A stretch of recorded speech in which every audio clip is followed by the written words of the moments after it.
As a child growing up, my grandparents and my mom and dad would always say, have a relationship with God. And throughout my life, I always carried that. And even though I made a lot of mistakes in my life, I always acknowledge God. And the reason why I say that is because at a time such as this, at the journey that I'm going on, I had to know God. The only reason why I'm standing here, I'm sitting here, is because of God. I'm American, and I know, and I refuse to rob God of his acknowledgement. My name is Dennis Smalls. In 2009, I was preparing to do the bridge run, the Cooper River Bridge Run, and I'm a personal trainer, so a couple of my co-workers and myself, we had a bet who would have the best time. So 2 weeks prior, I went out and run the bridge, and I figured I'd time myself so I can know about what kind of time frame I would have. Afterwards, I went back to the gym. I would notice that in my left breast, I would have a little lump. It wasn't visible, and you couldn't even see it. It never even hurt. But I knew it was there. And I remember I kept rubbing and rubbing. I said, well, I'm going to do a self-check like women do. And I laid on a pillow. And I put my hand over my head and my nipple retracted, and I knew that was a problem. So I went to my doctor, and at first, if you listen to Angela, there was a couple of tests we could do. And we could biopsy it or do a lipectomy, which means to take it out. So being that I had just lost a close friend of mine to a different type of cancer, I decided, let's take it out. April the 9th, and like Andrew said, you never forget those dates. April the 9th, I walked into his office, and he said, Mr. Smalls, we got 3 good results and 1 bad. He said, I'm going to start with the bad. He says, you have breast cancer. Do y'all know it's approximately 2,000 men a year that get diagnosed with breast cancer? That number is so small, you probably can take 5 to 10 million men and line them up, and you might get 1. I'm probably one of the most physical and fit person you're going to see. Not because I'm trying to be arrogant or cocky. I want to say this because I was built for this race. I'm going to tell you this. When we look at my numbers, my heart rate was 120/70. My cholesterol was in the 60s. You can ask for better numbers. But the problem was, I was diagnosed with breast cancer. The first thing I did was I called my mom, and I could feel my mom praying.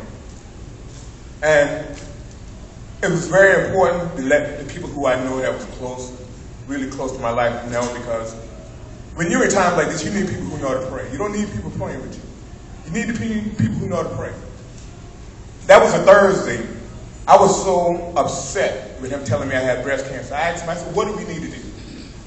He said, Mr. Small, you got 2 choices. He said, you can do radiation and chemo. It would knock it out. But it might come back 10, 15 years from now. I said, well, how do we just totally eliminate this? And he said, you have to do a mastectomy, just like with women, to take your breasts off. So we already went through the procedure. I said, well, let's just take it off.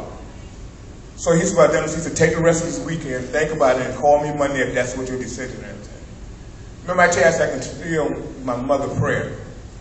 That Thursday, me and my wife, we talked about it, and I told my wife, I said, I want to go for a car ride.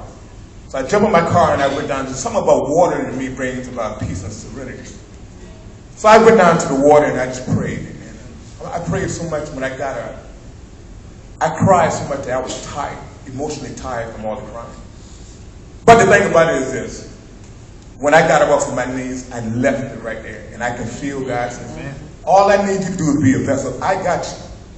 Don't worry about what these results. Don't worry about everything going on. I got you. He said, I just need a vessel. When we look at a vessel, all we need is a vessel to take things from one place to another. My breast cancer is not about me. I was diagnosed with stage 4 breast cancer in 2009. The first thing they wanted to do was take my breast off. And my mother called that Saturday morning. She said, but Dennis, why don't you go get a second opinion done? I trained a few doctors from MUSC hospital, so I called a couple of these guys, and they got me connected, and MUSC called me and said, well, we want you to come in. I went in that Monday. They scanned my body that Monday. I went in Tuesday, I was getting scanned. I went in Thursday, I'm getting scanned. I went in Friday, I was getting, almost every day of the week, my body was getting exams. And I just got frustrated with all these tests. Why? The following week, right before we had already planned to take my breast off, he said, Mr. Small, we got another problem. You have cancer throughout your spinal cord. Yeah, I said the same thing too. And when he said it, I just remember what my prayer was about. And it's hard to not trust God when our God already gave me a confirmation that I got you. Don't worry about these results. So instead of them actually go ahead and take my breast off, they decided to do a trial sample, even at stage 4. That's why I can tell you that I'm just here because God got me covered. I'm not here, and I got some of the best doctors in the world, and I take care of myself. But it's to fulfill God's plans and purpose. That's all my life is about. You know, instead of taking my breast off, and I'm going to tell you why it was important. If we had taken my breast off, we would have never known about the stuff in my spinal cord. So instead of them go ahead and do it, they said, we're going to put you on a trial sample. So I'm a clinical research study for MUSC's Holly Cancer Center.